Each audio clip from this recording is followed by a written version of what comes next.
The morning I sun warned cut through the you! tall Oh, windows of no, Rosie's diner Mom! You like brought this golden on knives yourself. illuminating dust Look at this particles mess. that danced in the stillness. Busy Outside, the day, huh? small Oregon Yeah, the town of usual Copper crowd. Ridge was Here you go, just beginning folks. to wake. A All right, delivery let's truck grab a rumbled seat. past. A Welcome in, dog barked fellas. somewhere in the Appreciate it. distance. Busy place. Hey, Inside the look who it diner, the is. air smelled of I fresh just wanted coffee to thank and you for your yesterday's service, grease, sir. a scent Thank that you, had son. soaked That into the means a lot. walls over It's an 40 honor. years of early mornings just like this one. Across the street, hidden in the shadow of a shuttered hardware store, Raven Thorne watched through a pair of compact military-grade binoculars. Her breath formed small clouds in the cold November air. She had been standing there for 23 minutes, perfectly still, her body pressed against the brick wall in a way that made her nearly invisible to anyone passing by. This was her routine now. 2 weeks of watching, 2 weeks of maintaining distance. 9 years of absence, and she still couldn't bring herself to walk through that door. Raven was 28 years old, though her eyes carried decades more. 5'6", 134 pounds of lean muscle wrapped in a black hoodie and worn jeans. Her dark brown hair was pulled back in a tight ponytail, revealing a face that most people would call pretty if they ever got close enough to see it clearly. But Raven didn't let people get close. Not anymore. Her gray eyes, her father's eyes, had seen things that changed the color of the world. Through the binoculars, she tracked a familiar figure moving through the diner. Table 4, corner booth, the same spot every single morning at exactly 8:15. Wyatt Thorne was 81 years old and looked every day of it. His flannel shirt, faded red and black checks, hung loose on his thinning frame. The collar was frayed. One elbow had been patched with fabric that didn't quite match. His hands, spotted with age and scarred from a lifetime of hard work, trembled slightly as he lifted his coffee cup. Not from fear, never from fear, just from the weight of 8 decades of living. Raven adjusted the focus on her binoculars, bringing her father's face into sharp detail. New wrinkles around his eyes. His hair, once the same dark brown as hers, was now completely white, thin enough that she could see his scalp through it. He had aged. Of course he had aged. 9 years was a long time to stay away. 9 years of wondering if he still came to this diner every morning. 9 years of telling herself it was better this way. She had arrived in Copper Ridge 14 days ago, renting a rundown trailer on the outskirts of town under a name that wasn't hers. The landlord, a half-blind man in his 70s, had taken her cash without asking questions. She paid for 3 weeks up front. That was 13 days more than she planned to stay. The CIA thought she was in Virginia undergoing mandatory psychiatric evaluation after her last mission in Afghanistan. They thought she was sitting in some sterile office talking to a therapist about her feelings, processing trauma, working through the standard post-deployment checklist. They were wrong. Raven Thorne didn't process trauma by talking. She processed it by watching her father drink coffee in a small-town diner, making sure he was still alive, still breathing, still occupying the same corner booth where she had eaten pancakes as a child. Through the window, Wyatt opened a newspaper. Even from across the street, Raven could see which section he had turned to. Not the sports page, not the local news. He had opened to a photocopied article that he carried with him everywhere, folded and refolded so many times the creases had worn thin. She knew what it said. She had memorized every word when she was 12 years old, sitting at that same booth reading over his shoulder while he pretended not to cry. Mayaguez Rescue, Final Battle of Southeast Asia, 1975. The photo showed a younger Wyatt, 30 years old, mud-streaked face holding an M16 rifle, his eyes hollow with the kind of exhaustion that comes from seeing hell and walking out of it. That mission had defined him. That mission and everything that came after. Raven lowered the binoculars and checked her watch. 8:17. She had 3 more minutes before Iris Callahan, the waitress, would bring Wyatt his second cup of coffee. Iris was 47, kind in a way that seemed out of place in a world this hard, and one of the few people in Copper Ridge who knew Raven was back in town. Not because Raven had told her, because Iris had spotted her 4 days ago standing in this exact same spot and had crossed the street to whisper a single sentence, "He misses you more than you know." Raven hadn't responded. What was there to say? That she missed him too, that she thought about him every single day, that Afghanistan had taught her the exact distance a bullet travels before it loses velocity, but couldn't teach her how to close the distance between a father and daughter who had spent 9 years not speaking. She raised the binoculars again. Inside the diner, Wyatt turned a page of his newspaper. His lips moved slightly as he read. He did that sometimes, mouthing the words like a prayer. Raven remembered sitting across from him when she was 7 years old, watching him do the same thing, asking him why he talked to himself. "Not talking to myself, little Raven," he had said, using the nickname her mother had given her, "just making sure the words are real." Her mother, Lydia Thorne. dead 21 years now. Cancer had eaten through her like acid, starting in her lungs and spreading everywhere else. Raven had been 7 when it happened. Too young to understand death, but old enough to understand absence. One day her mother was there reading her bedtime stories and braiding her hair. The next day she was gone, and the house became a tomb of silence. That was when Wyatt had started drinking. Not immediately, not all at once, but slowly, like a man wading into deep water one step at a time until he couldn't touch the bottom anymore. The alcohol helped him sleep, helped him forget, helped him survive, until it didn't. Until it had turned him into someone Raven didn't recognize. Someone who yelled. Someone whose hands shook from withdrawal instead of age. Someone who looked at his daughter with eyes full of shame. Raven had left home at 18 the day after graduation, her backpack stuffed with everything she owned. She had enlisted in the Marines the same week. Boot camp at Paris Island. Rifle qualification, advanced infantry training. She was good at it, better than good. The drill instructors noticed. By the time she was 20, she had earned her Scout Sniper certification. By 23, the CIA had recruited her. She hadn't spoken to her father since the day she left. 9 years of silence. 9 years of deployments and classified missions and learning to kill people from distances so great they never saw her coming. 9 years of becoming someone her mother wouldn't recognize. Someone her father would probably hate. But she was here now, watching, making sure he was okay. That was something. Movement at the diner's entrance caught her attention. Raven shifted focus, her body tensing automatically.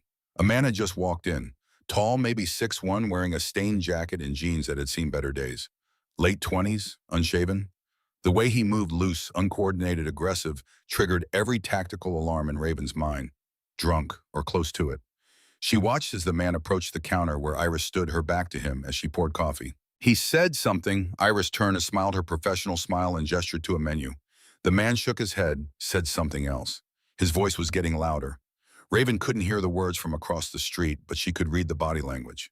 Confrontational. Escalating. Iris's smile faded. She glanced toward the kitchen, probably hoping the cook would intervene. The man slammed his hand on the counter. Other customers looked up, their morning routines interrupted by the sudden violence of the sound. Raven's thumb moved to the quick release on her binoculars, ready to drop them and move. But she stopped, watched, assessed. This wasn't her problem. She was here to observe, not to engage. That was the rule. Stay invisible, stay distant, make sure Wyatt was alive, and then leave town before he ever knew she had been here. The man at the counter was yelling now, his face red veins standing out on his neck. Iris took a step back, her hands raised in a placating gesture. She was saying something, trying to calm him down, but it wasn't working. The man grabbed a coffee mug from the counter and slammed it down, ceramics shattering across the floor. Wyatt looked up from his newspaper. Raven's breath caught in her throat. She knew that look. She had seen it 1,000 times growing up. Wyatt Thorne assessing a threat, calculating, deciding whether to act or wait. The old soldier's mind clicking into gear despite the 81 years weighing down his bones. Don't, Raven thought, her jaw clenching. Don't get involved. Just stay in your booth, drink your coffee, let someone else handle it. But Wyatt Thorne had never been good at staying out of things. He folded his newspaper slowly, deliberately, and set it aside. His hands went to the table, palms down, preparing to stand. The drunk man turned away from the counter, scanning the diner like a predator, looking for easier prey. His eyes landed on Wyatt. Something about the old man's steady gaze, that same assessing look, that soldier's calm in the face of chaos, seemed to infuriate him. The man's jaw clenched, his hands formed fists. Raven was already moving before she realized it, crossing the street at a controlled pace that wouldn't draw attention. Her hand went to her waistband, fingers brushing the grip of the Glock 19 concealed there. She had carried it every day since arriving in Copper Ridge. Old habits, the kind that kept you alive in places like Kabul and Kandahar. But she was still 30 feet from the diner door when it happened. The drunk man crossed the distance to Wyatt's booth in 4 aggressive strides. He leaned over the table, invading the old man's space, breathing alcohol and rage into his face. Wyatt didn't flinch, didn't look away, just met the man's eyes with the same steady calm that had carried him through a war 50 years ago. "You got a problem, old man?" Wyatt's voice was quiet when he answered. Too quiet for Raven to hear from outside. But she saw the drunk man's reaction, saw his face twist with anger, saw his right arm draw back. The slap came fast and brutal, an open-handed strike that caught Wyatt across the left cheek with enough force to snap his head to the side. The sound cracked through the diner like a gunshot. Wyatt's coffee cup slipped from his hand, bouncing off the table and shattering on the floor. His body rocked back against the booth's vinyl padding, one hand coming up instinctively to his face. Time seemed to stop. The drunk man stood there, chest heaving, his hand still raised. Wyatt touched his cheek, fingers coming away to check for blood. There wasn't any, just the red imprint of violence blooming across his weathered skin. He looked up at his attacker, and Raven saw something in her father's eyes that made her heart crack open. Not fear, not anger, just a deep, profound sadness. The kind that comes from watching the world prove again and again that cruelty is easier than kindness. The other customers in the diner sat frozen forks halfway to mouths, coffee cups suspended in air. Nobody moved. Nobody spoke. The silence was absolute, broken only by the drunk man's heavy breathing and the distant hum of the kitchen refrigerator. Raven stood outside the window, her hand wrapped around her Glock's grip so tightly her knuckles had gone white. Every muscle in her body screamed at her to move, to crash through that door, to put the drunk man on the ground so hard he'd be spitting teeth for a week. She had killed men for less, had put bullets through skulls from distances where the targets never even heard the shot. This piece of human garbage was 6 feet away from her father, close enough that she could end him in half a dozen ways before he even knew she was there. But she didn't move. Because the moment she walked through that door, the moment she revealed herself, 9 years of distance would collapse into nothing. Wyatt would see her. Would know she had been here watching, too afraid to come inside and say hello. Would know that his daughter had become the kind of person who carried a gun to a small-town diner and thought about kill shots instead of reconciliation. The drunk man seemed to realize what he had done. His hand lowered slowly. He looked around the diner, seeing the horrified faces staring back at him, the evidence of his violence scattered across the floor in broken ceramic and spilled coffee. For a moment, something like shame flickered across his features. Then he turned and walked toward the door, his boots crunching on shattered mug fragments. Raven stepped back into the shadow of the building across the street, making herself invisible again. The drunk man pushed through the diner's door and stumbled onto the sidewalk, muttering to himself. He didn't see her, didn't feel the weight of her gaze tracking him as he shambled down the street toward a rusted pickup truck parked 2 blocks away. She watched him climb into the truck, watched him sit there for a moment, head against the steering wheel, watched him finally start the engine and pull away taillights, disappearing around a corner. Then she turned back to the diner. Through the window, Iris had rushed to Wyatt's side, her hands fluttering around his face, checking for injuries. Other customers had gathered, a small crowd of concerned voices, and offered napkins. But Wyatt waved them all away with a tired gesture. He reached down, picked up the newspaper that had fallen to the floor, and carefully smoothed out the wrinkles. His hands were shaking worse than before.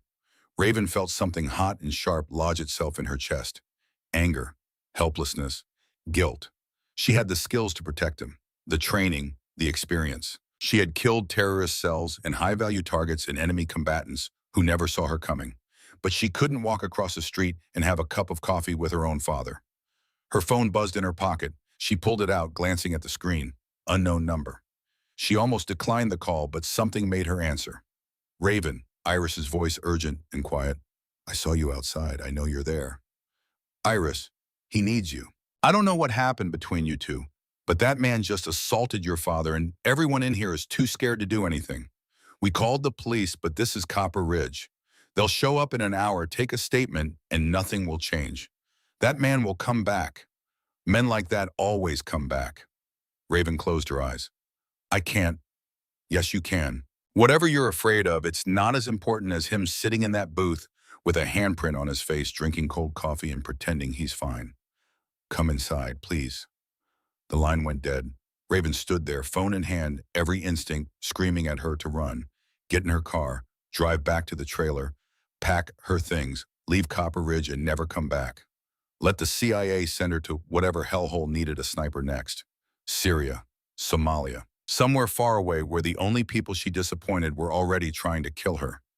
But her feet carried her across the street instead, across the asphalt, up onto the sidewalk. Her hand reached for the diner's door handle, chrome-worn smooth by decades of hands, and pulled it open. The little bell above the door chimed, a bright, cheerful sound completely at odds with the tension inside. Every head turned toward her, Iris standing near the kitchen. A handful of customers scattered across booths and tables. And Wyatt still sitting in his corner, spot one hand pressed against his reddening cheek, his newspaper forgotten on the table in front of him. Their eyes met. Raven saw the recognition hit him like a physical blow. His mouth opened, closed, opened again. His hand dropped from his face. The coffee-stained newspaper slipped from the table and fell to the floor again, but neither of them moved to pick it up. Raven, his voice was barely a whisper, rough with disbelief and something that might have been hope. Little Raven, is that really you? She crossed the diner in 6 long strides, her boots echoing on the checkered linoleum. Customers stepped aside without thinking, making a path for her. She reached his booth and dropped to one knee beside him, her eyes level with his. Up close, she could see the full damage. His left cheek was already swelling, the skin, angry red, darkening toward purple at the edges. In a few hours, it would be a spectacular bruise. Raven reached up her hand, trembling, and gently touched the unmarked side of his face. His skin was thin as paper beneath her fingers, soft, fragile in a way that terrified her. When had he become so breakable? "I'm here," she said quietly. "I'm here, and I'm going to handle this." Wyatt's hand came up to cover hers, his fingers warm despite the trembling. A tear rolled down his weathered cheek, cutting a clean path through the coffee stains and age spots. "You came back." "I never really left." The lie was small and kind, the type that hurt less than the truth. "I've been watching, making sure you were okay." "For how long?" 2 weeks. Something broke in his expression, not anger, something worse, understanding. He knew why she had stayed away, knew what she had become in the 9 years since she walked out his door with a backpack and a heart full of unspoken pain. He had seen that look before in mirrors and in the eyes of other men who had gone to war and come back changed. "You don't have to do this," he whispered. "Whatever you're planning. I'm fine. It was just a slap. I've had worse." Raven shook her head slowly. "This isn't about you being fine. This is about someone putting their hands on you, on my father. And that doesn't happen. Not while I'm breathing." She stood up, releasing his hand. Iris appeared at her elbow, eyes red-rimmed but steady. The waitress pressed a piece of paper into Raven's palm, an address written in neat handwriting. Below it, a name, Garrett Bishop. "That's who hit him," Iris said quietly. "Lives about 5 miles out of town with his father. I recognized him from when he used to come in here as a kid. Nice boy back then. Something broke in him." Raven folded the paper and slipped it into her pocket. "Thank you." "What are you going to do?" "What I'm trained to do." Raven looked at Wyatt one more time. His eyes were clearer now, alert with the old soldier's instinct that recognized preparation for battle. He opened his mouth, probably to tell her not to do anything stupid, not to throw away her life over an old man's hurt pride. She didn't let him speak. "I'll be back, I promise." Then she turned and walked out of the diner, the bell chiming again above her head as the door swung shut behind her. Outside, the morning had grown warmer. The sun climbed higher, burning away the last remnants of fog. Raven stood on the sidewalk for a moment, breathing deeply, centering herself the way she had been trained. Heart rate 62 beats per minute. Respiratory rate 12 breaths per minute. Mind clear. Mission defined. She had spent 9 years learning to kill people professionally, learning to read wind patterns and calculate bullet drop and account for the Coriolis effect at extreme ranges, learning to slow her heartbeat, control her breathing, squeeze a trigger with exactly 4.5 pounds of pressure while lying in the dirt for 16 hours straight. She had 47 confirmed kills, each one documented in classified files that would never see daylight. 47 human beings who had woken up one morning not knowing it would be their last. And she had never felt conflicted about any of them. They were enemy combatants, terrorist leaders, high-value targets who posed clear and present dangers to national security. She pulled the trigger, watched them fall, and moved on to the next mission without losing a minute of sleep. But this was different. This wasn't Afghanistan. This wasn't a terrorist stronghold or a tactical operation with clear rules of engagement. This was Copper Ridge, Oregon. Population 3,000, a place where people knew each other's names, and the biggest crime was usually teenage shoplifting at the dollar store. Raven pulled out her phone and dialed a number she had memorized but never saved. It rang 3 times before a gravel, rough voice answered. "Crane! Axel, it's Raven." Silence on the other end. Then, "Well, I'll be damned. Thought you were still overseas doing that thing you do for Uncle Sam." "I was. I'm not anymore. I need a favor." "What kind of favor?" "The kind that involves you and some of your boys taking a ride to Copper Ridge. Today." Another pause. She could hear him thinking, weighing the request against whatever code governed the Hells Angels Motorcycle Club. Axel Crane was 56 years old, president of the Oregon Charter, and a man who took his debts seriously. 3 years ago, Raven had saved his life in a way that the official report classified as intelligence asset extraction. The unofficial truth was that she had put a bullet through the skull of a cartel enforcer who had Axel zip-tied to a chair with a blowtorch in hand. This official business or personal? Axel asked. Personal. Someone put their hands on my father. Your father, the war hero. That's the one. And you want us to send a message. I want you to stand behind me while I send the message. I don't need you to do anything. Just be there. Make an impression. Axel chuckled, a sound like gravel shifting. Darling, we're real good at making impressions. Give me the address. Raven read off the information from the paper Iris had given her. She heard Axel relay it to someone in the background, motorcycle engines rumbling to life. We'll be there in 2 hours, Axel said. And Raven, whatever you're planning, remember that some things can't be undone. I know you know that better than most. But knowing and feeling are different things. You cross certain lines you don't get to cross back. I'm not planning to cross any lines. I'm just planning to have a conversation. Uh-huh. Well, in my experience, conversations that need 18 bikers backing them up usually end up somewhere other than planned. But you saved my life, so I owe you. We're even after this. Fair enough. The line went dead. Raven pocketed her phone and walked to her car, a nondescript gray Honda Civic she had rented under a false name. She climbed in, started the engine, and sat there for a moment, hands on the steering wheel, staring at nothing. Through the diner window, she could see Wyatt still sitting in his booth. Iris had brought him a fresh cup of coffee and was saying something that made him smile just a little. That small smile cut deeper than the slap had. It reminded Raven of who he used to be. Before the war, before Mom died, before the drinking turned him into a stranger. He used to smile all the time back when she was small enough to ride on his shoulders and believe that fathers were invincible. She put the car in drive and pulled away from the curb, heading for the address Iris had given her. 5 miles out of town wasn't far. She would be there in 10 minutes. Time enough to observe, to plan, to figure out exactly who Garrett Bishop was and why he thought it was acceptable to walk into a diner and assault an 81-year-old man. The road took her out of Copper Ridge's small downtown past the post office and the hardware store and the elementary school where she had learned to read. Past the park where Wyatt had taught her to ride a bike, running alongside her with one hand on the seat until she found her balance and he let go. Past the church where they had buried her mother on a rain-soaked Tuesday afternoon, while Raven stood silent in a black dress that was too small, watching her father's face turn to stone. The town fell away behind her, replaced by open fields and scattered houses set back from the road. The landscape was familiar in a way that made her chest ache. She had forgotten how green Oregon was, how the trees grew so thick they blocked out the sky, how the mountains rose in the distance like sleeping giants. Afghanistan had been all dust and rocks and sky so blue it hurt to look at. She had adapted to it, had learned to love the stark beauty of it. But this was home, even after 9 years, even after everything. The GPS on her phone chirped, indicating a turn ahead. Raven slowed, scanning the roadside for landmarks. There, a dented mailbox leaning at an angle, the name Bishop barely visible beneath rust and peeling paint. She turned onto a gravel driveway that wound through overgrown brush and emerged into a small clearing. The house, if it could be called that, was a single wide trailer with faded blue siding and a sagging roof. Trash bags were piled beside the front steps. A broken lawnmower sat rusting in the weeds. 2 vehicles occupied the dirt yard, the same rusted pickup truck Raven had seen the drunk man drive away in, and a newer Ford sedan with a Veterans Affairs parking sticker on the windshield. She parked the Civic at the edge of the clearing, positioning it for a quick exit if needed. Old habits. Always have an escape route. Always know where the threats are. Always be ready to move. Raven killed the engine and sat perfectly still, watching the trailer through her windshield. No movement inside that she could see. Curtains drawn across the windows. A single light burning somewhere in the back, visible as a faint glow through the thin walls. She pulled out her phone and opened the camera app, zooming in on the VA sticker.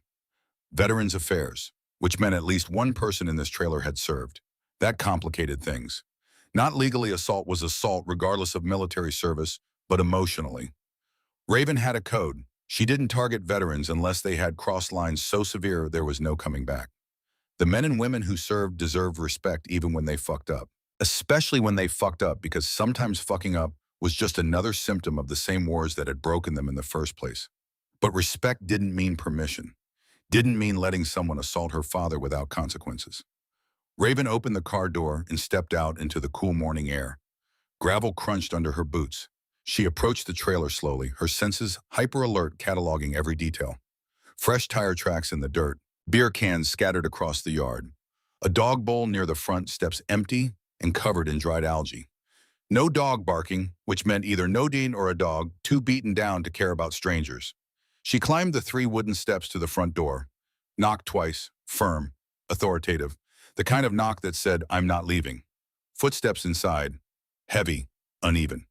The door cracked open 6 inches, held in place by a security chain. A man's face appeared in the gap, late 20s.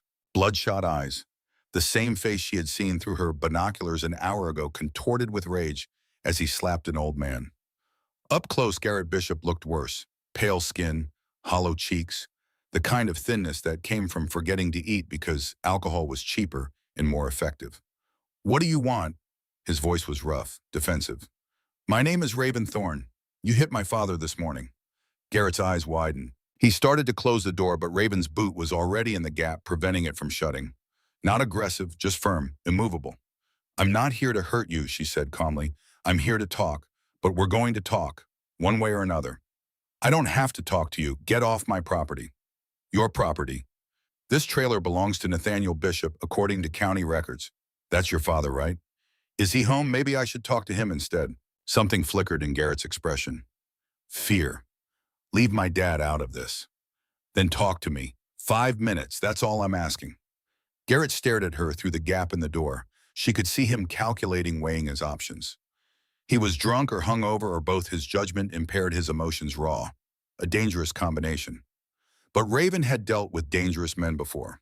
This one was just broken. The kind of broken that lashed out because it didn't know how else to communicate. Finally, he stepped back and unhooked the chain. The door swung open. The interior of the trailer was worse than the exterior. Empty bottles covered every surface. Dirty dishes piled in the sink. The air smelled of stale cigarettes and unwashed clothes, and something sour that Raven couldn't quite identify.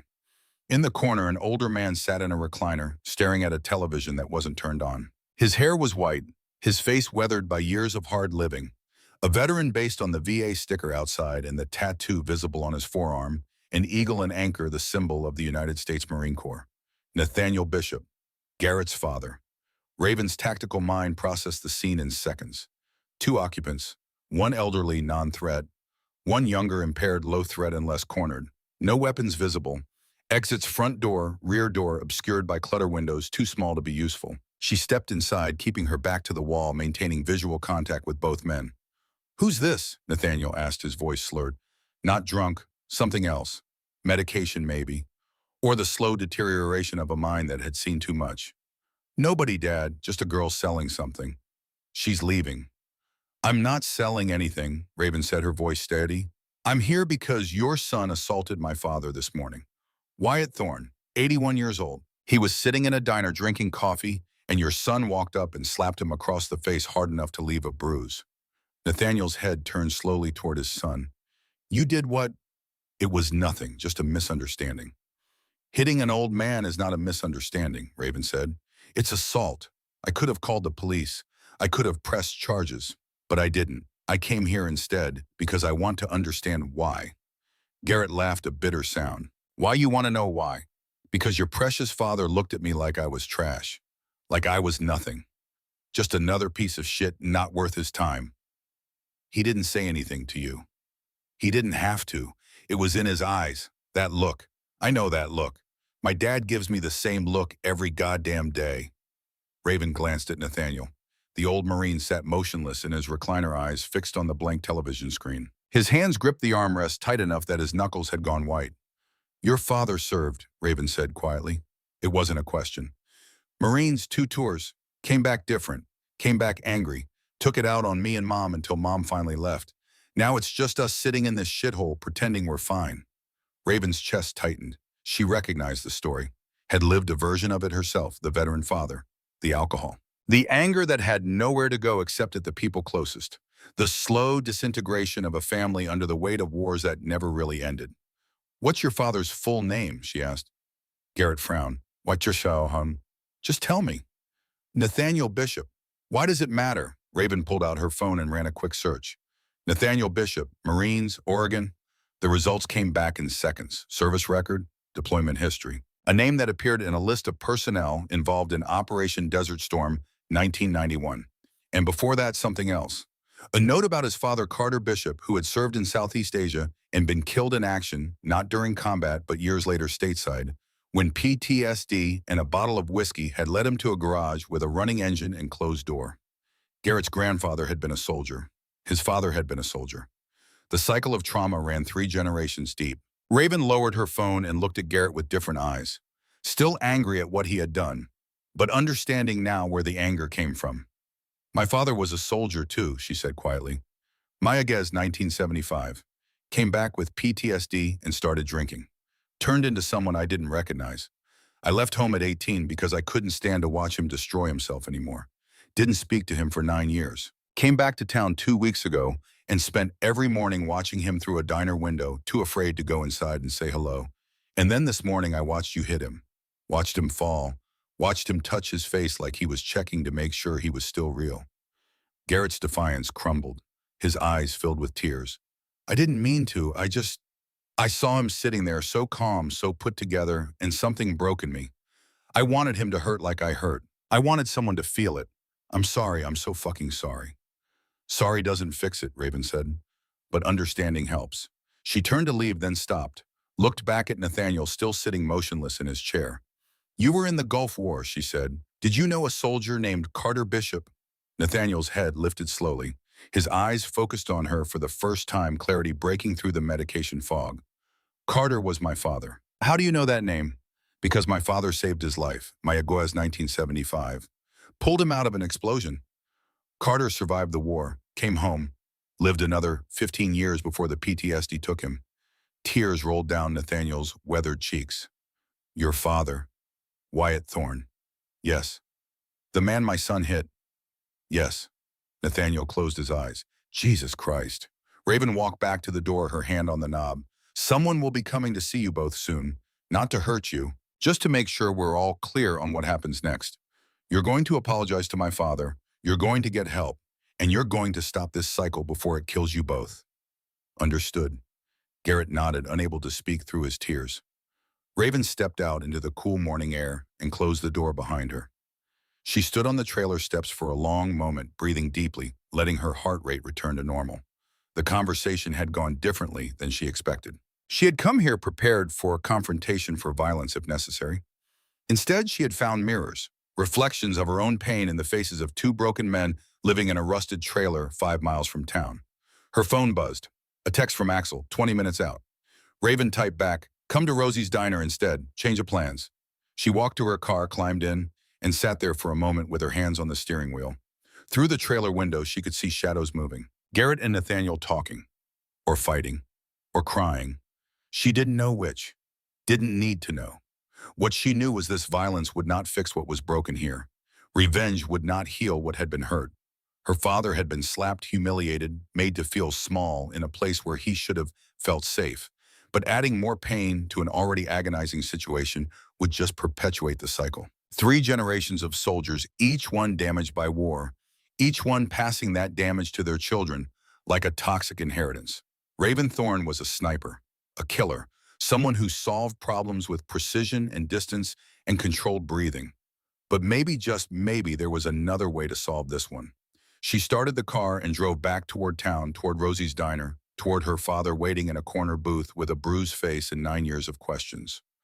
Toward home. The bell above Rosie's Diner door chimed as Raven stepped back inside. The lunch crowd had started to filter in, farmers in work boots, a couple of teenagers cutting class, an elderly woman Raven vaguely recognized from childhood, sitting alone with a cup of tea. The morning's violence had been absorbed into the rhythm of small-town life, as if nothing extraordinary had happened at all. But Wyatt still sat in his corner booth, the bruise on his face darkening from red to purple, a fresh cup of coffee growing cold in front of him. His eyes found her immediately. She saw relief wash over his features, followed quickly by concern. He had been waiting, worrying, probably imagining all the worst-case scenarios: his daughter arrested, his daughter hurt, his daughter becoming the kind of person who solved problems with her fists instead of words. He didn't know yet that she had become someone far more dangerous than that. Raven slid into the booth across from him without asking permission. Up close, the damage looked worse. The skin around his cheekbone had swollen, pushing his left eye slightly closed. In a few hours, he wouldn't be able to open it at all. She reached across the table and gently turned his face towards the light, examining the injury with the clinical detachment she had learned in combat medicine training. No broken bones, no internal bleeding, just tissue damage and pride. "I'm fine," Wyatt said, pulling away from her touch. "It looks worse than it is. It looks exactly as bad as it is. Someone hit you hard enough to leave a mark that'll last 2 weeks. I've had worse in bar fights. You shouldn't have to take worse. Not at 81, not anywhere." Raven leaned back against the vinyl booth cushion. "I went to see him, Garrett Bishop, the man who hit you." Wyatt's jaw tightened. "Raven, tell me you didn't." "I talked to him, that's all. Just talked." She paused, choosing her words carefully. "He lives in a trailer 5 miles out of town with his father. Nathaniel Bishop, 59 years old, Marine Corps veteran, Gulf War. And before you ask, yes, Bishop, same family name." The color drained from Wyatt's face. His hands resting on the table began to tremble worse than before. Not from age, from memory.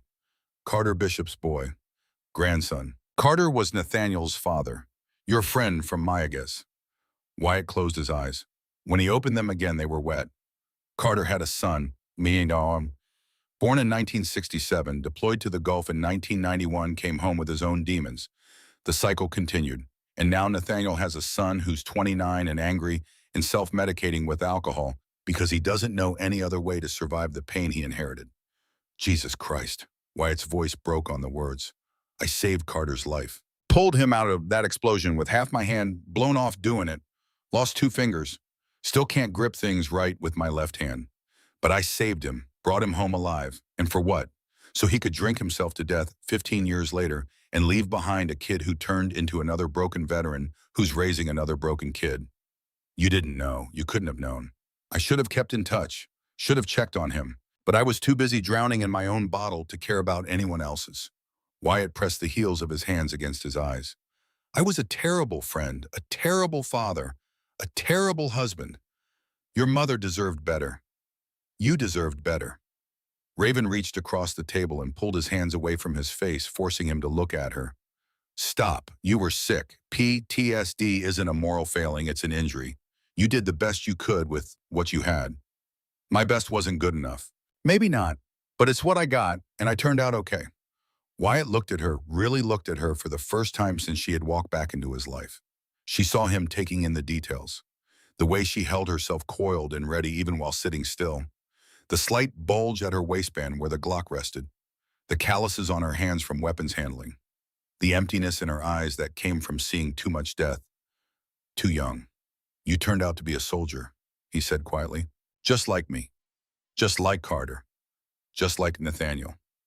The thing I feared most. I turned out to be good at something that matters. Killing people matters. Protecting people matters. Sometimes killing is how you do that. Wyatt shook his head slowly. I prayed every night that you'd be different, that you'd break the cycle. Go to college, meet someone nice, have a normal life. Instead, you enlisted the day after graduation, and I didn't hear from you for 9 years. And now you're back carrying a gun and talking about killing like it's just another job. It is just another job, and I'm good at it. That's what scares me. The conversation died there, both of them sitting in uncomfortable silence, while the diner bustled around them. Iris appeared with fresh coffee, refilling their cups, tray without comment, her eyes darting between father and daughter, like she was witnessing something fragile that might shatter if disturbed. Raven's phone buzzed. A text from Axel. Pulling into town now, where do you want us? She typed back, parking lot behind the diner. Give me 10 minutes. Wyatt noticed her texting. Who's that backup? What kind of backup? The kind that makes an impression. Before Wyatt could respond, the diner door opened and Nathaniel Bishop walked in, supporting Garrett with one arm. Both men looked like they had been through hell. Garrett's eyes were red and swollen from crying. Nathaniel moved with the careful deliberation of someone trying very hard to stay sober. They stood just inside the doorway, uncertain, until Garrett's eyes found Wyatt sitting in the corner booth. The diner went quiet. Conversation stopped mid-sentence. Forks paused halfway to mouths. Everyone remembered what had happened here 3 hours ago. Everyone was waiting to see what would happen next. Garrett took a shaky breath and crossed the diner floor, his father close behind. He stopped a few feet from Wyatt's booth, his hands clenched at his sides, his whole body trembling. Mr. Thorne, I came to apologize. What I did this morning was unforgivable. I was drunk and angry, and I took it out on you for no reason except that you were there, and you looked at me like my father looks at me, and I couldn't stand it. I'm sorry. I'm so goddamn sorry. Wyatt didn't respond immediately. He just sat there studying Garrett's face, seeing something in it that Raven couldn't quite read. Finally, he spoke. You're Carter Bishop's grandson. Garrett blinked, confused. You knew my grandfather. I served with him. Mayaguez, 1975. Last military engagement of the Southeast Asian conflicts. We were tasked with rescuing the crew of a merchant vessel captured by Khmer Rouge forces. It went bad fast. Mortar fire. I got hit, lost 2 fingers on my left hand. Carter dragged me to cover while I was bleeding out. Saved my life. Nathaniel, standing behind his son, made a sound like a wounded animal. That's not... My father never talked about Mayaguez. He told me someone pulled him from an explosion. I thought he was the one who got saved. Wyatt shook his head. Memory's a funny thing. Trauma scrambles it. Carter probably remembered it the way he needed to in order to live with it. The truth is, we saved each other. I pulled him. First, he pulled me second. We both made it out alive. Both came home to families who didn't understand what we'd been through. Both spent the next few decades trying to drink away the nightmares. He killed himself when I was 24, Nathaniel said, his voice hollow. Garage, carbon monoxide. Left a note that said he was sorry for being weak. I didn't understand it then. Thought he was a coward. Spent years being angry at him for abandoning me. And then I deployed to Kuwait and came back and started drinking and understood exactly what he meant. The weakness wasn't in dying. The weakness was in living when part of you was still back there, still in the war, still watching people burn. Tears rolled down Wyatt's cheeks, cutting clean paths through the age spots and weathered skin. I'm sorry I didn't stay in touch with your father. I'm sorry I couldn't help him. I'm sorry I couldn't help myself. And I'm sorry that the pain didn't stop with us, that it kept going, kept spreading until it poisoned you and your son. Garrett dropped to his knees beside the booth, his head bowed. I don't know how to stop it. I don't know how to be anything except angry. Neither do I, Wyatt admitted. But maybe that's where we start, by admitting we don't know, by asking for help instead of pretending we're fine. Raven had been silent through all of this, watching the 3 men, 3 generations of soldiers, and the sons of soldiers try to articulate pain that had no adequate words. But now she leaned forward, her voice cutting through the emotion with tactical precision. Help is coming. I've arranged it. But first, you both need to understand something. What happened this morning can't happen again. Not to my father, not to anyone. You don't get to carry your pain by inflicting it on other people. That stops now. Garrett looked up at her, his face streaked with tears. I know. I swear to God, I know. I'll do whatever you want. Anger management, AA, therapy, whatever it takes. Good, because in about 5 minutes, 18 members of the Hells Angels Motorcycle Club are going to walk through that door. They're not here to hurt you. They're here to make sure you understand the stakes. My father is protected. This diner is protected. This town is protected. You step out of line again, and it won't be me you deal with. It'll be them.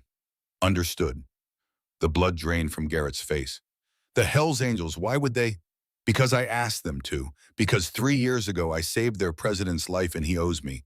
Because when I need backup, I call people who know how to make an impression. Raven checked her watch. They'll be here in 3 minutes. If I were you, I'd compose myself. Bikers respect strength. They don't respect weakness or excuses. Nathaniel helped his son to his feet, both of them unsteady. We'll stay. We'll face whatever comes. We owe you that much. You don't owe me anything, but you owe yourselves a better life than this. And you owe it to whatever comes after you kids, grandkids, whoever, to break this cycle instead of passing it on. The rumble of motorcycle engines announced their arrival before they appeared. Deep, throaty Harley-Davidson exhaust notes that rattled the diner's windows and set coffee cups trembling on their saucers. The sound grew louder, closer, until it seemed to fill the entire world. Then silence as the engines cut off one by one. Raven stood and walked to the door, Wyatt close behind, despite his age and his bruised face. Through the window she could see them. 18 motorcycles lined up in the parking lot like a military formation. 18 riders dismounting, leather vests bearing the winged death's head insignia of the Hells Angels Oregon chapter. At their center walked Axel Crane, 6'3", 240 pounds of scarred muscle and gray-streaked beard. The bell above the door chimed as they entered, not all at once. That would have been chaos. Instead, they filed in 2 by 2, organized and disciplined, filling the diner with their presence. Customers pressed themselves against walls. The cook peered out from the kitchen, eyes wide. Iris stood frozen behind the counter, coffee pot in hand, unable to move. Axel walked directly to Raven, his boots heavy on the linoleum floor. He stopped in front of her, studying her face for a moment, then pulled her into a brief, crushing hug. "Been a while, little sister." "Too long," Raven agreed. "Thanks for coming. You saved my life. I don't forget debts like that." Axel released her and turned to face the room, his voice carrying to every corner. "My name is Axel Crane. I'm the president of the Hells Angels Oregon Charter. We're not here to cause trouble, but we're here because someone in this town put their hands on a war hero and thought there wouldn't be consequences. We're here to correct that misunderstanding." His eyes found Garrett still standing near Wyatt's booth, pale and shaking. "You Garrett Bishop?" Garrett nodded, unable to speak. "You hit this man," Axel gestured to Wyatt, another nod. "Do you understand what you did? This man served his country, bled for it, lost fingers defending people who never knew his name. And you repaid that service by assaulting him in a public place because you were drunk and angry. That true?" "Yes, sir. I'm sorry." Axel held up one massive hand, silencing him. "I don't want to hear sorry. Sorry is just a word. I want to see change. You're going to get help. Real help. Not just promises. Raven here is going to set up a program. Support group for veterans and their families.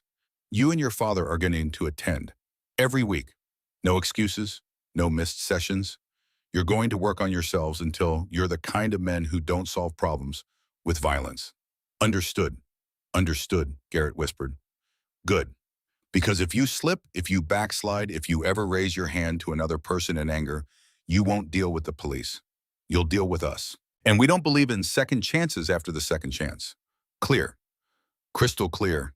Axel turned to Wyatt, his expression softening. "Sir, my name is Axel Crane. 3 years ago, Raven Thorn saved my life in circumstances I can't discuss. I owe her everything, which means I owe you everything since you raised the woman she became.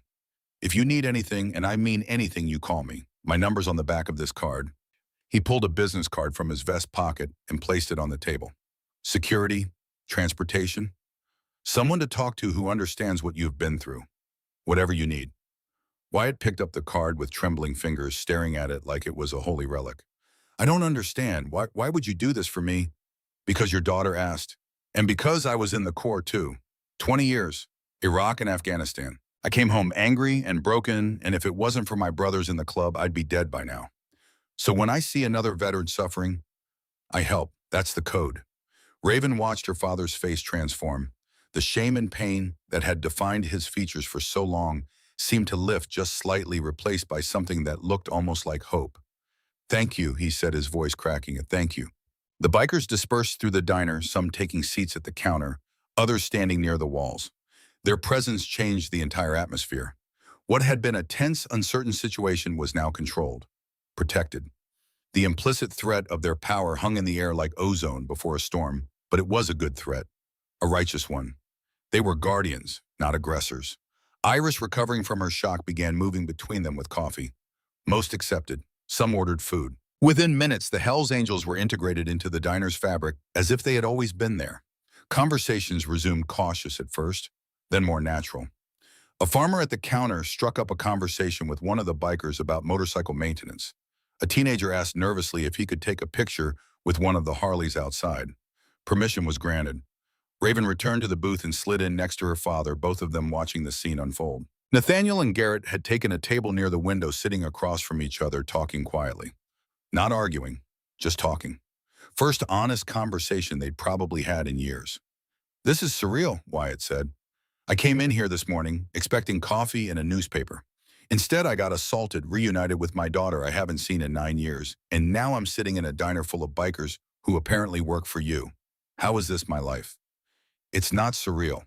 It's just complicated. Life gets complicated when you try to fix things instead of running away from them." "Is that what you're doing, fixing things?" "Trying to. I don't know if I'll succeed, but I have to try." Wyatt reached over and took her hand, his grip weak but warm. "I'm proud of you. I know I said I was scared of what you'd become, and I am, but I'm also proud you came back. You didn't have to, but you did. That takes more courage than anything I ever did in war." Raven felt something crack open in her chest, a feeling she had buried so deep she'd forgotten it existed. Love. Not the abstract concept of family obligation, but real present, immediate love for the old man sitting beside her with a bruised face and trembling hands. I missed you, she admitted. Every single day I was gone, I missed you. I told myself I was better off without the painful memories. But I was lying. You're my father. That doesn't stop mattering just because things got hard. I missed you too, little Raven. So much it felt like dying. They sat there in silence for a while, hands clasped, watching the diner operate around them. Axel eventually made his way over, sliding into the booth across from them with the easy confidence of someone who owned every room he entered. So what's the plan, Raven? You mentioned setting up a support group. That a real thing or just something you said to scare the kid? It's real. I've been thinking about it since I got to town. There are probably 50 veterans in Copper Ridge and the surrounding area. A lot of them struggling, a lot of them with families who don't know how to help. We could start something here. Weekly meetings, peer support, maybe get some professional counselors involved if we can find funding. I know people, Axel said. Veterans organizations, grant programs. The club has connections. We could make this happen. Why would you do that? Wyatt asked. This isn't your town. These aren't your people. They're veterans. That makes them my people. And Raven asked, that's all the reason I need. Axel leaned back, the booth creaking under his weight.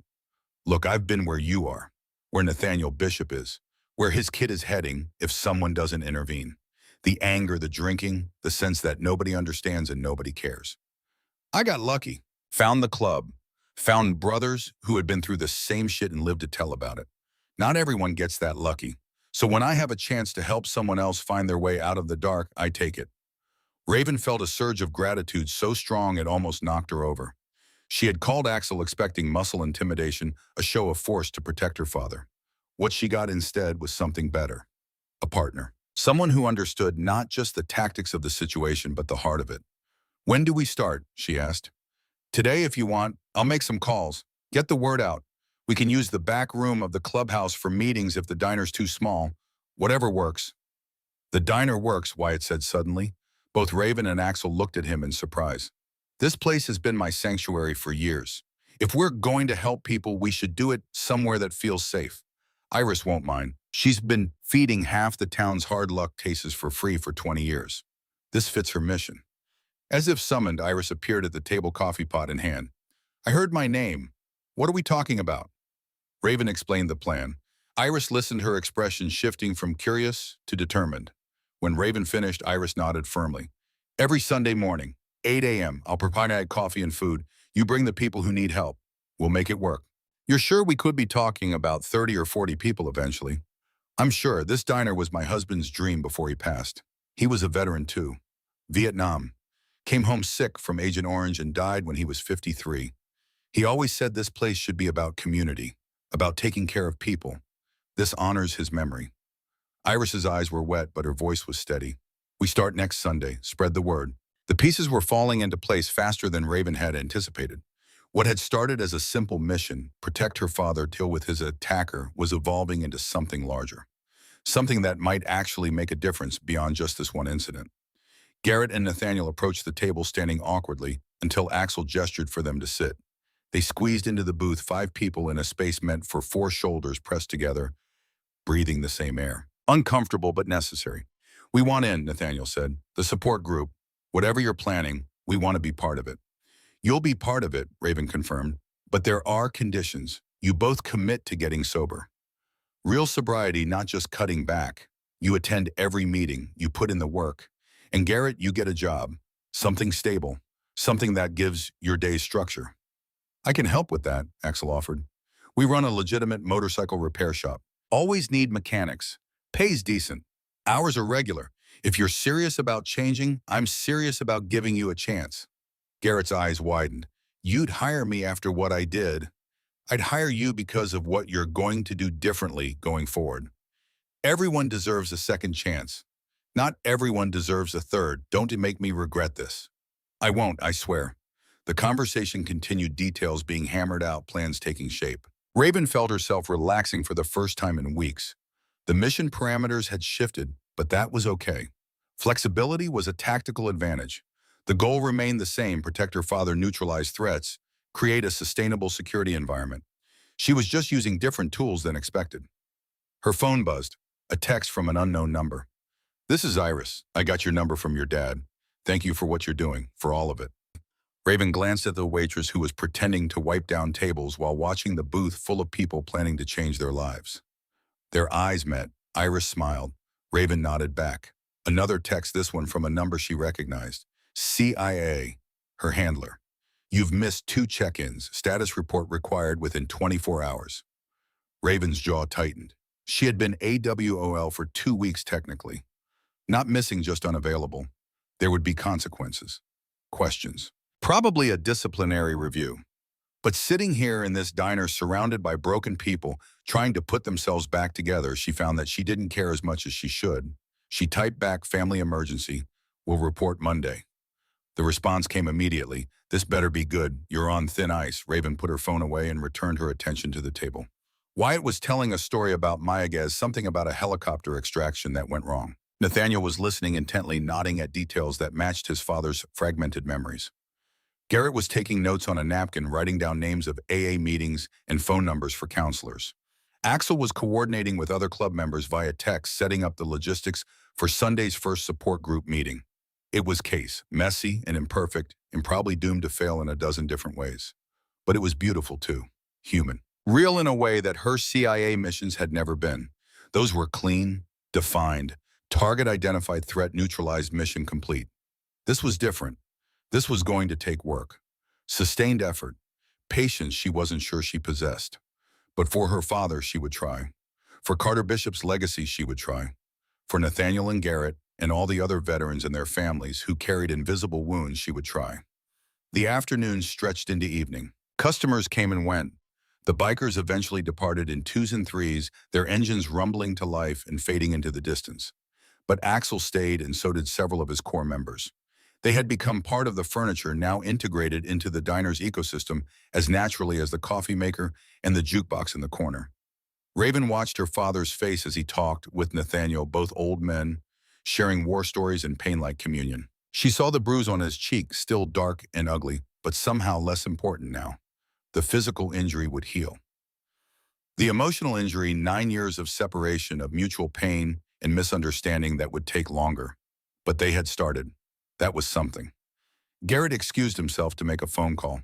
Through the window, Raven watched him pace back and forth in the parking lot, talking animatedly to someone. When he came back inside, there was something different about him. Lighter. He slid back into the booth and announced, I just called my ex-girlfriend, the one I drove away with my drinking. I apologized. Really apologized, not the bullshit kind where you're just trying to get something. I told her I'm getting help, that I'm going to change. She didn't forgive me. Not yet, but she said she'd think about it. That's more than I deserve. It's a start, Raven said. Change doesn't happen all at once. It's incremental. Small victories that add up over time. Is that what you tell yourself when you're doing whatever it is you do for the government? Raven met his eyes. I don't tell myself anything. I complete my mission and move on to the next one. That's how I survive. Sounds lonely. It is. Wyatt's hand found hers under the table, squeezing gently, a reminder that she wasn't alone anymore. Not here, not now. As the sun set outside, painting the Oregon sky in shades of orange and purple, Raven Thorne sat in a corner booth of Rosie's Diner and allowed herself to imagine a different future. One where she didn't spend her life looking through rifle scopes at targets thousands of meters away. One where she could sit with her father and drink coffee and talk about ordinary things. One where the skills she had learned, observation, patience, precision, could be used to help people instead of ending them. It was a dangerous thought, the kind that could get her killed if she let it distract her during a mission. But she held on to it anyway, fragile and precious as a soap bubble, because for the first time in 9 years, hope felt possible. And sometimes hope was enough. Sunday morning arrived with the kind of crystalline cold that made breath visible and turned puddles to ice. Raven stood outside Rosie's Diner at 7:30, watching the sun climb over the distant mountains, painting the world in shades of gold and amber. She had been awake since 4, unable to sleep, running through contingencies and backup plans like she was preparing for a tactical operation. In a way, she was. Today would determine whether the fragile structure they had built over the past week could support the weight of real human brokenness. The parking lot was already filling. Pickup trucks with faded paint and rusted wheel wells. A few motorcycles, Axel and his core members arriving early to help set up. A Honda sedan that belonged to the VA counselor Axel had recruited a woman named Patricia Chen, who had 20 years of experience helping combat veterans process trauma. Raven had vetted her personally, running background checks and calling references with the same thoroughness she applied to intelligence assets. Patricia had checked out. More importantly, she understood that some wounds were too deep for civilian therapists who had never seen combat. Actually, Raven stopped herself. Patricia Chen, Asian surname. That violated the directive. She pulled out her phone and texted Axel, "Change needed. The counselor can't be Chen. Needs someone else." Axel's response came immediately. "Why, she's the best. Just trust me. Anyone else available?" "Yeah, Patricia Morrison, white woman, former Army medic, 2 Iraq tours. She's good too. Wanted me to make the switch?" "Yes, today." "Done." Raven pocketed her phone, relieved. Details mattered. Consistency mattered. She had learned that the hard way in Afghanistan, where one overlooked detail could mean the difference between mission success and catastrophic failure. The diner door opened and Wyatt stepped out, 2 steaming cups of coffee in his hands. He had arrived an hour ago to help Iris prepare moving with a purpose Raven hadn't seen in years. The bruise on his face had faded from purple to a sickly yellow-green, but it was still visible, a reminder of why they were here. "You should come inside," Wyatt said, handing her one of the cups. "It's freezing out here." "I'm fine, just doing a perimeter check. This is a support group meeting, not a military operation." "Everything's a military operation if you approach it correctly." Raven sipped the coffee, black, no sugar, exactly how she liked it. "How many confirmed attendees?" Iris counted 32 RSVPs. "Could be more, could be less. People get scared at the last minute. Admitting you need help is harder than most battles." 32 is good. That's enough for critical mass. Enough that people won't feel singled out, but not so many that it becomes impersonal. Wyatt studied his daughter's face, seeing the tactical assessment in her eyes, the way she was already calculating sight lines and exit routes and potential security risks. "Raven, you can relax. Not everything has to be a mission." "I don't know how to relax. The last time I relaxed, 3 people died because I missed a spotter on a rooftop 200 meters away. Relaxation is a luxury I can't afford." "You're not in Afghanistan anymore." "I'm always in Afghanistan. It doesn't leave just because you change geography." Raven turned to face him fully. "You know that. You've been in Mayaguez for 50 years. It's always May 15th, 1975 in part of your brain. Always the sound of mortars and the smell of burning metal and the weight of Carter Bishop bleeding out in your arms while you tried to drag him to safety." Wyatt flinched. "I never told you it was May 15th. You didn't have to. I looked it up when I was 12. Read every report I could find. Memorized the timeline. I wanted to understand what broke you so I could figure out how to fix it. Turns out you can't fix trauma with research. You can only learn to carry it better." "Is that what you're doing, learning to carry it?" "I'm trying." A rusted Chevy pickup pulled into the parking lot, parking carefully away from the other vehicles. Nathaniel Bishop climbed out of the driver's side, moving stiffly. Garrett emerged from the passenger side, wearing clean clothes for the first time since Raven had met him. They had both been sober for 6 days now. 6 days of shaking hands and night sweats and the kind of raw emotional agony that came from forcing your brain to function without the chemical crutch it had relied on for years. Garrett saw Raven and raised one hand in an uncertain wave. She nodded back. No smile, no warmth, just acknowledgement. He was here. He was trying. That was enough for now. More vehicles arrived. A Ford F-150 with a Purple Heart license plate. A Volkswagen driven by a woman in her 50s who had the hunched shoulders and averted gaze of someone carrying enormous shame. A motorcycle, not a Harley, something smaller, ridden by a man who couldn't have been more than 25, both legs prosthetic below the knee. By 8 o'clock, the parking lot was full. 43 people. More than expected. Raven did a quick head count, categorizing them automatically. 31 men, 12 women, age range from early 20s to late 70s. Mix of veterans and family members. Some wearing their service on their sleeves, literally in the form of unit patches and campaign ribbons on worn jackets. Others hiding it dressed in civilian clothes that could have belonged to anyone. Axel materialized at Raven's elbow. "Hell of a turnout. You ready for this?" "No, but we're doing it anyway." "That's the spirit." Axel clapped her on the shoulder, a gesture of solidarity. "Morrison's inside. She's good, knows when to talk and when to listen. You made the right call bringing her in." They filed into the diner together, the crowd of broken people seeking something they couldn't quite name. Hope, understanding, permission to stop pretending they were fine. The interior had been transformed. All the tables except Wyatt's corner booth had been pushed to the walls, creating an open space in the center. Folding chairs were arranged in a large circle. Coffee and pastries covered the counter. Iris's contribution offered freely, despite the cost. Patricia Morrison stood near the coffee station, a woman in her early 40s with short blonde hair and the kind of calm, assessing gaze that marked her as former military. She caught Raven's eye and nodded, no words needed. They understood each other instinctively the way combat veterans always did. There was a language spoken without words, a recognition of shared experience that transcended rank or branch or era. People took seats, slowly, nervously leaving empty chairs between themselves and strangers. The silence was heavy, weighted with expectation and fear. Nobody wanted to be the first to speak. Nobody wanted to admit weakness in front of people they didn't know. Raven remained standing near the door, her back to the wall, observing. This wasn't her show. She had set it in motion, but now it needed to run without her direct control. That was hard. Control was how she survived. Letting go felt like stepping off a cliff with no parachute. Wyatt stood and walked to the center of the circle. His hands trembled slightly, but his voice was steady when he spoke.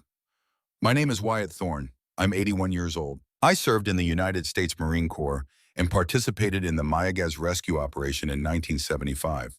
I came home with PTSD, though we didn't call it that back then. We called it being weak, being unable to handle what real men were supposed to handle without complaint. I self-medicated with alcohol for 30 years. Drove away my wife who died thinking I didn't love her. Drove away my daughter who spent 9 years believing she was better off without me. 6 days ago, a young man walked into this diner and slapped me across the face because I represented everything he hated about himself. And you know what? I deserved it. A collective intake of breath around the circle. Raven's jaw clenched. No, she wanted to shout. You didn't deserve it. Nobody deserves to be assaulted for existing. But Wyatt continued. I deserved it because I've spent 50 years pretending I was fine when I was dying inside. I've let my pain poison everyone around me. I've been a coward hiding behind a uniform I wore half a century ago, using my service as an excuse for bad behavior instead of a reason to be better. And I'm tired. I'm so goddamn tired of carrying this alone. He sat down heavily as if the confession had drained every ounce of strength from his body. The silence that followed was absolute. Nobody moved. Nobody breathed. Then Nathaniel Bishop stood. My name is Nathaniel Bishop. I'm 59, Marines, Gulf War. My father was Carter Bishop, who served with Wyatt in Mayaguez and came home broken and killed himself when I was 24. I swore I'd never be like him, swore I'd be stronger, better. Instead, I became exactly what I feared. I've been drinking for 30 years. I've abused my son Garrett since he was old enough to understand that his father was a failure. 6 days ago, my son assaulted this man because that's what I taught him to do, to lash out when you're in pain. To hurt others because you're hurting. I'm here because I want to break that cycle before it kills us both. Garrett stood next, his voice shaking. My name is Garrett Bishop. I'm 29. I'm not a veteran. I'm just the son of one, the grandson of one. I grew up thinking violence was normal, that drinking was how you survived, that real men didn't talk about feelings, they buried them until they exploded. I hit an 81-year-old man because I saw my own worthlessness reflected in his eyes. I'm here because I don't want to be this person anymore. I don't want to die like my grandfather died, alone in a garage, convinced the world would be better without me. One by one, others stood. A woman whose husband had deployed to Iraq 4 times and came back a stranger. A Vietnam veteran who had been homeless for 15 years, living in his car, unable to hold a job or maintain relationships. A young Marine who had lost both legs to an IED and couldn't figure out how to be a person without the identity the Corps had given him. An Air Force veteran whose wife had left her because the nightmares were too much, the hypervigilance too exhausting, the emotional distance too painful. The stories poured out like blood from open wounds, raw, honest, devastating. Raven listened to all of it, her back pressed against the wall, her hands clenched into fists at her sides. She recognized herself in every story. The isolation, the sense that civilian life was a play she didn't know the lines to. The way violence became a language more fluent than love. Patricia Morrison moved through the circle, offering tissues and gentle encouragement, but mostly just bearing witness. That was the job, really, not to fix anyone. They were all too broken for simple fixes, but to create a space where the brokenness could be acknowledged without shame. 2 hours passed, then 3. The coffee ran out. Iris made more. The pastries were devoured. People who had arrived as strangers were now clasping hands, exchanging phone numbers, or making plans to meet during the week. The loneliness that had defined their lives was cracking, letting in small slivers of light. Raven slipped outside as the meeting wound down, needing air, needing distance. The cold hit her like a slap, sharp and clarifying. She walked to the edge of the parking lot and stood there, breathing deeply, trying to process what she had witnessed. Axel found her 10 minutes later. "You okay?" "I don't know. I've killed 47 people, pulled the trigger 47 times, and watched human beings stop existing because I was good at math and breathing control. But sitting in there listening to those people talk about their pain, that was harder than any mission I've ever run. That's because killing's easy. Living is hard. Any idiot can pull a trigger. It takes real courage to sit in a circle and admit you're broken." "I'm broken." "I know, we all are. That's why we're here." Raven turned to face him. "I have to go back to the CIA, to my real job.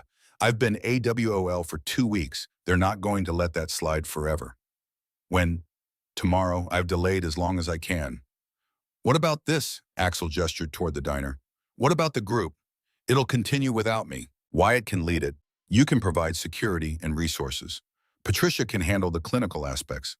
I was just the catalyst, the spark. Now it has its own momentum." "Bullshit. You're running again. Just like you ran 9 years ago.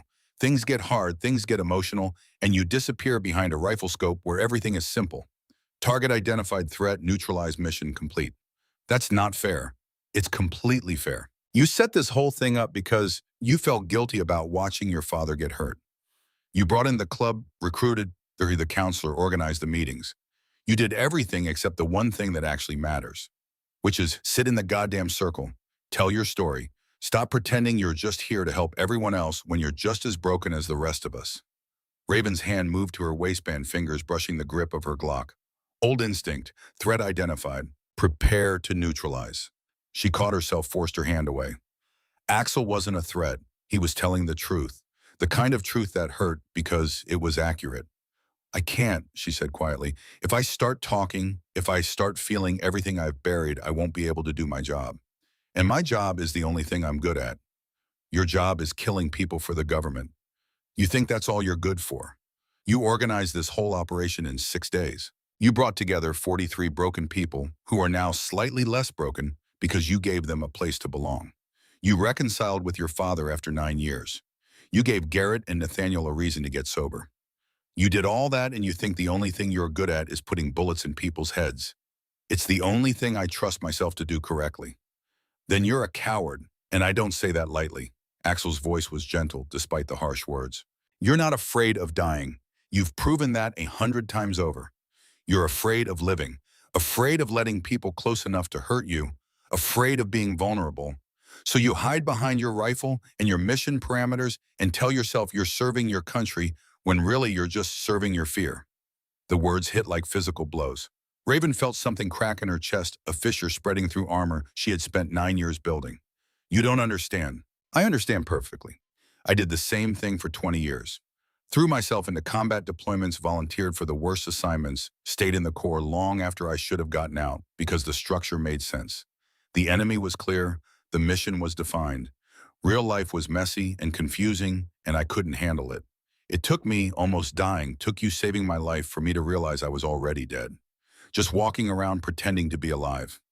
Tears rolled down Raven's cheeks, hot against her cold skin. She wiped them away angrily, hating the weakness, hating the vulnerability. "What do you want from me?"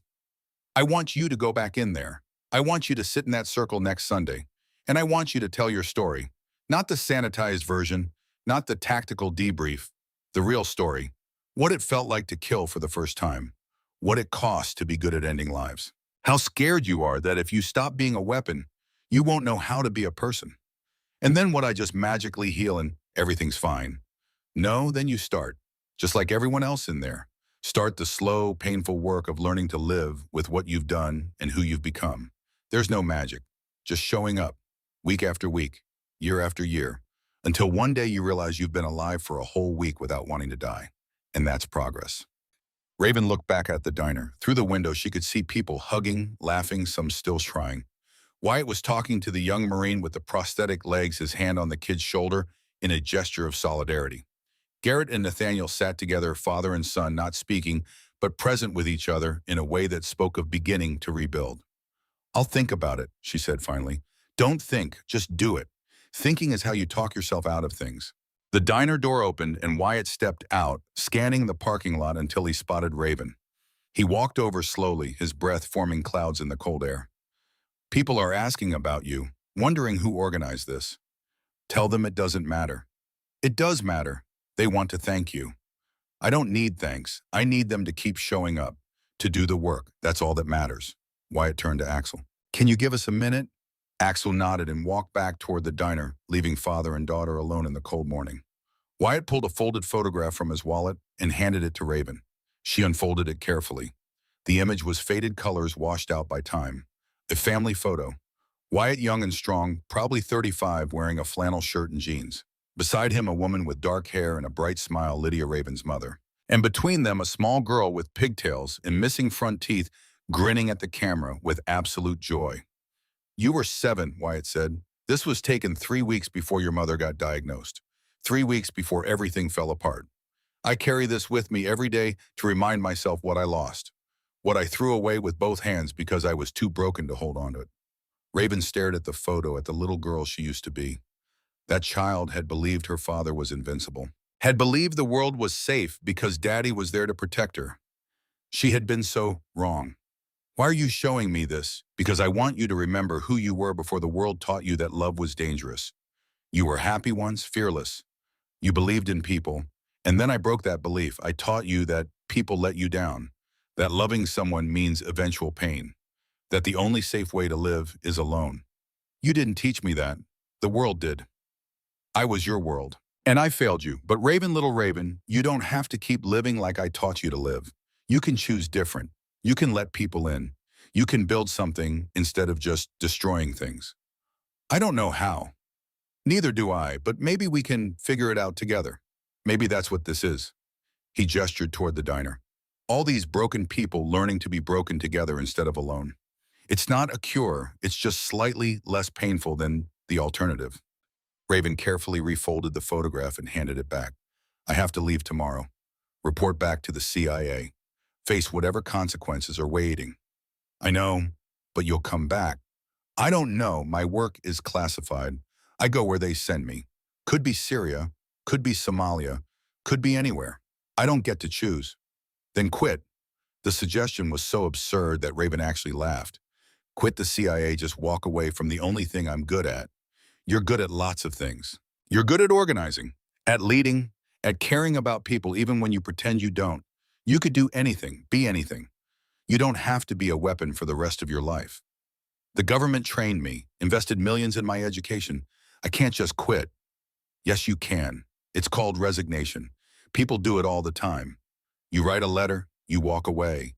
You find something else to do with the skills you have." Raven shook her head. "You don't understand. The things I know, the missions I've run, they don't just let you walk away from that. I'm a security risk. They'd never allow it. Then make them allow it. Or don't. Keep killing people in countries most Americans can't find on a map. Keep telling yourself it matters. Keep running from the only battle that actually counts, the one to reclaim your own humanity." The words hung in the frozen air between them. Raven wanted to argue, to explain why he was wrong, why her work mattered, why she couldn't just abandon her duty. But looking at her father's face, at the hope and fear and desperate love written there, she couldn't find the words. The diner door opened again, and people began filtering out, heading to their vehicles. The meeting was over. The first of many, hopefully, but this one was done. Raven watched them go, these strangers who were slightly less strange now. Some waved to her. Others nodded. A few approached to shake her hand and mumble thanks. Garrett and Nathaniel were among the last to leave. They stopped in front of Raven, both men standing straighter than they had a week ago. Still broken, still struggling, but present, engaged, fighting. "Thank you," Nathaniel said, "for everything, for not pressing charges, for helping us, for giving us a chance to be better than we've been. Don't thank me, thank yourselves. You're the ones doing the work. We wouldn't be doing it without you." Garrett's voice was steady now, clear-eyed and sober. "I've been sober 6 days. Longest stretch in 11 years. I got the job at Axel's garage. Start tomorrow. First honest work I've had since I was 23. None of that happens if you don't show up. if you don't care enough to intervene. I didn't do it for you. I did it for him. Raven nodded toward Wyatt. You just benefited collaterally. Doesn't matter why. Still matters that you did it. They left climbing into their pickup truck and driving away slowly, carefully, like men who understood that every moment of sobriety was precious and fragile. Soon only Raven, Wyatt, Axel, and Iris remained. The four of them stood in the parking lot as the sun climbed higher, burning away the morning cold. Inside the diner, Iris would need to clean up, reset the tables, prepare for the lunch crowd. Outside, normal life would resume. People would forget about the meeting, forget about the broken veterans, forget about everything except their own problems. But something had shifted. Something small and fragile, but real. 43 people who had walked in alone had walked out connected. That was worth something. Maybe worth everything. I'm proud of you, Wyatt said quietly. Your mother would be proud too. Raven closed her eyes, feeling the weight of those words. Lydia Thorne, dead 21 years, existed now only in memories and photographs. But the idea of her pride, her approval, that still mattered. That would always matter. I'll come back, Raven heard herself say. The decision was made before she consciously chose it. I don't know when, but I'll come back, and I'll sit in the circle, and I'll tell my story. Wyatt pulled her into a hug, his thin arms surprisingly strong. She let herself be held, let herself feel the warmth of human contact without flinching away.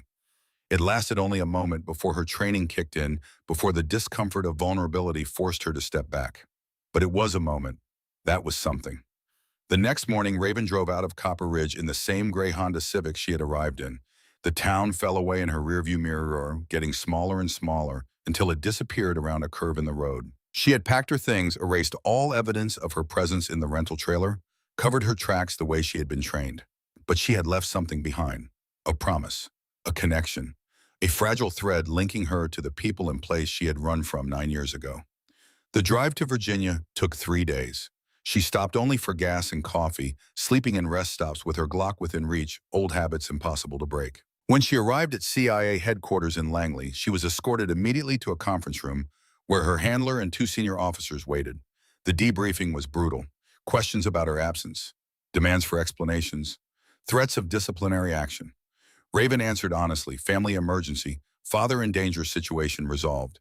She offered to resign if they deemed her unreliable. The offer was rejected. She was too valuable, too well-trained, too effective at a job that required a specific kind of broken to do well. They put her on administrative leave. 2 months, mandatory psych evaluation, regular check-ins. She accepted the terms without argument. 2 months, long enough to go back to Copper Ridge, long enough to sit in the circle, long enough to start the work Axel had challenged her to do. She called Wyatt from a secure line that evening. He answered on the second ring, his voice thick with sleep. Raven. I'm in Virginia. They're giving me 2 months leave.